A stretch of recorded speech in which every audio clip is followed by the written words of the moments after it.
राहुल और प्रिया का प्यार स्कूल से शुरू होकर कॉलेज तक पहुंच चुका था। दोनों एक दूसरे से बेहद प्यार करते थे और दोनों ने एक साथ ढेर सारे सपने देख रखे थे। अपनी खुशहाल जिंदगी के राहुल का ये आखिरी साल था। कॉलेज में शाम को मिलने की बात कहकर प्रिया ने फोन काट दिया था। राहुल ने घड़ी देखी तो अभी दिन के 3 बज रहे थे। वह प्रिया से मिलने के लिए बेचैन हो रहा था। आज राहुल ने महसूस किया कि प्रिया की आवाज में एक बेचैनी सी थी। शाम होने को आई थी। अचानक राहुल के घर की घंटी बजी और इससे पहले कि राहुल दरवाजे तक पहुंचता उसकी मां ने दरवाजा खोला। वह प्रिया ही थी। उसने राहुल की मां को नमस्ते किया और सीधे राहुल के कमरे की तरफ बढ़ गई। राहुल की मां को उनके प्यार के बारे में पता था, इसलिए वह मुस्कुराकर रह गई। राहुल की मां ने कहा, राहुल मैं चाय बना रही हूं। राहुल ने कहा, ठीक है मां। फिर राहुल ने प्रिया को गले लगाया।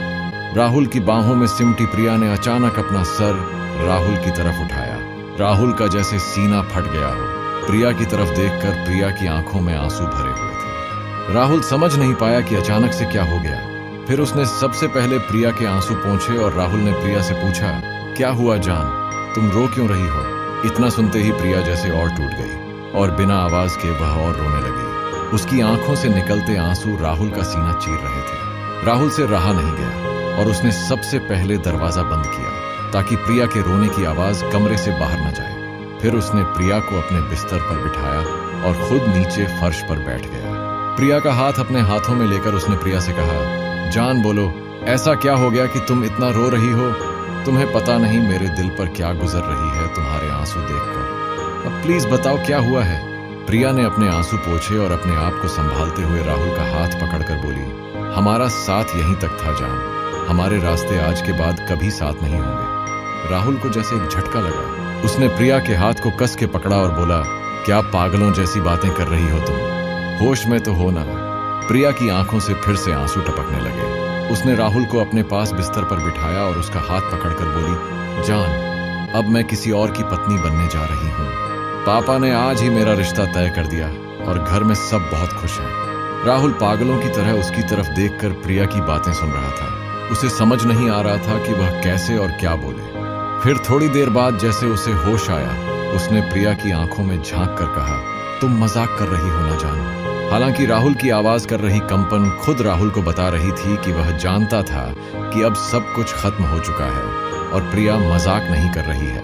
प्रिया ने उसके सवाल का जवाब नहीं दिया। अपने चेहरे को दुपट्टे से पोंछकर उसने राहुल से पूछा, क्या तुम्हें यह सच में मजाक लग रहा है? राहुल को अचानक से ऐसा लगा जैसे पूरा कमरा उसकी आंखों के सामने घूमने लगा हो। उसने अपना सर अपने हाथों से पकड़ लिया और एक शब्द न कहकर फर्श की तरफ देखने लगा। सब कुछ धुंधला सा दिख रहा था उसे, क्योंकि उसकी आंखों में आंसू भर आए थे जो अभी अभी उसकी बचपन की मोहब्बत प्रिया ने उसे तोहफे में दिए थे। प्रिया बिस्तर से उठी और दरवाजे की तरफ बढ़ी। राहुल अभी भी वैसा ही बैठा हुआ था। प्रिया ने जब राहुल का नाम लेकर पुकारा तो राहुल हैरान होकर प्रिया की तरफ देखने लगा। आज तक जो प्रिया उसे जान के अलावा और कुछ नहीं कहती थी, आज शादी तय होते ही उसे उसके नाम से बुला रही थी। अचानक जैसे राहुल को होश आया, उसके चेहरे पर आंसुओं को साफ देखा जा सकता था। उसके होठों पर एक दर्द भरी मुस्कुराहट थी। उसने प्रिया की तरफ गौर से देखा और बोला, तुम ये कहने वाली हो ना कि मैं तुम्हारी शादी में कोई बाधा न डालूं? प्रिया ने यह सुनकर सर झुका लिया और हल्के से बोली, हाँ राहुल, यही कहना था। मुझे पूरी उम्मीद है कि तुम मेरी हालात समझोगे और कुछ भी ऐसा वैसा नहीं करोगे जिससे यह शादी टूटे या मेरी या मेरे घर वालों की बदनामी हो। राहुल हैरानी से प्रिया को देखता रह गया। यह था उसके बचपन का प्यार, जिसे यह तक पता नहीं कि वह ऐसा कुछ करने की सोच भी नहीं सकता जिससे प्रिया या उसके घर वालों का कोई नुकसान हो। क्या इतना ही जानती थी प्रिया उसे? राहुल प्रिया से कुछ कहने वाला था मगर फिर रुक गया। उसने प्रिया की तरफ देखते हुए दीवानों की तरह मुस्कुराया और अपने दोनों हाथ प्रिया के सामने जोड़े और फिर दरवाजा खोल दिया। प्रिया जैसे ही कमरे से निकली, उसने देखा कि राहुल की मां वहीं दरवाजे पर खड़ी थी। वह समझ गई कि राहुल की मां ने सब कुछ सुन लिया है। अपना सर झुकाकर प्रिया वहां से चली गई। राहुल की मां ने राहुल के कमरे में चाय रखी और उन्होंने राहुल की तरफ देखा। उसकी मां बेटे का दर्द देख न पाई और बिना कुछ कहे कमरे से निकल गई। फिर राहुल ने चाय के कप को देखा। चाय से निकलती भाप उसे अपने जख्मी दिल के धुएं की तरह लगी। उसे प्रिया का चेहरा याद आ रहा था।